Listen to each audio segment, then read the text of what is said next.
How much money do you really need to get started in self-storage? I'm a huge fan of self-storage for many reasons, and I think it's one of the best asset classes to invest in. The ease of management and the simple add value are just a couple reasons, but it's a fantastic entry point into commercial real estate, specifically for beginners. So for those that don't know much about self-storage industry, I'm gonna give you a brief rundown before we get into the numbers. And if you just wanna skip to the numbers, you can just use that little scroll bar and look where it says the numbers and go right there. What makes the self-storage industry special is that a huge chunk of the market is still owned by a lot of mom and pop operators.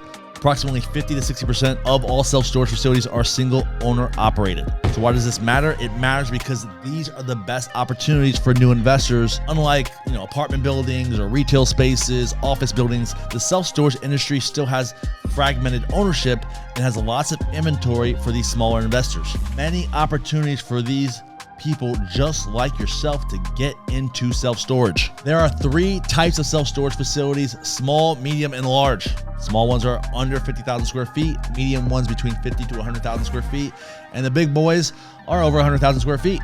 When we talk about self-storage, we mean net rentable space, so not including the office, only what is actually rentable. The number of units can vary widely depending on the size, so we focus on square footage, not the unit count. Understanding your customer is crucial. There are three types of self-storage customers: those who care about price, those who care about convenience, it's the closest one to them, and those who care about quality. It's the safest, most secure property. The price difference between these facilities caters to these different types of customers, and it can be significant. The higher the revenue a facility generates, the higher its value.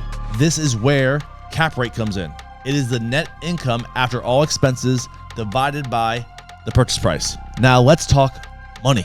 Getting into self-storage usually requires a substantial down payment when you're using bank financing, 30 to 35%. So a small facility, 500 grand to, a couple $1 million, $2-3 million, you can be putting down 150 grand to $1 million down. On a mid-sized facility, that's $5 million to $10 million. Obviously, you're putting more down. And on the large facilities, those are typically Class A. They're going for 15 million plus, 20 million plus. So when I got started, I bought smaller facilities. Around $1 million is probably the average price for my first couple. And I needed about 250 grand down. One of my first purchases I bought in Sebring, Florida, and I was able to buy that with seller financing and only 150 grand down. I've since then bought 11 facilities, with 7 of them being with owner financing, which reduces my upfront costs and minimizes my personal risk, but allows me to exponentially have a higher upside. As I scaled up, the principles remained the same, but the numbers just grew.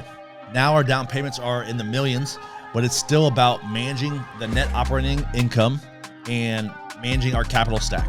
But another thing is that I typically don't put any of my own money in these deals. I'm the sweat equity. I do all the work. I find the deals. And this is what allows me to bring in private lenders and partners to go on this ride with me and take the value of these self-storage facilities to a higher level. To wrap up, the key to success in self-storage is understanding the value derived from the net operating income compared to the cost of capital, and seeing what value you can bring to the property to increase its occupancy, increase the rental rates, reduce expenses, so that way you can increase the bottom line profits of the business and drive the value for a future potential sale or a refinance to return your partner's capital and continue cash flowing this asset for years to come. For self-storage, you can make big impacts on the income, typically with very little capital expenditures, giving the property a facelift, adding some technology and automation.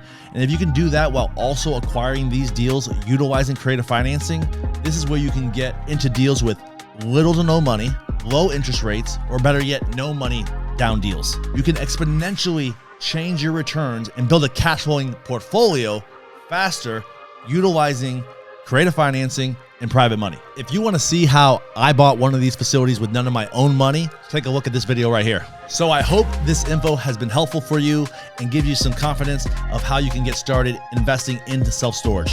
And if you found this helpful, help me out. Click the like button. I know half of you don't even subscribe to my channel.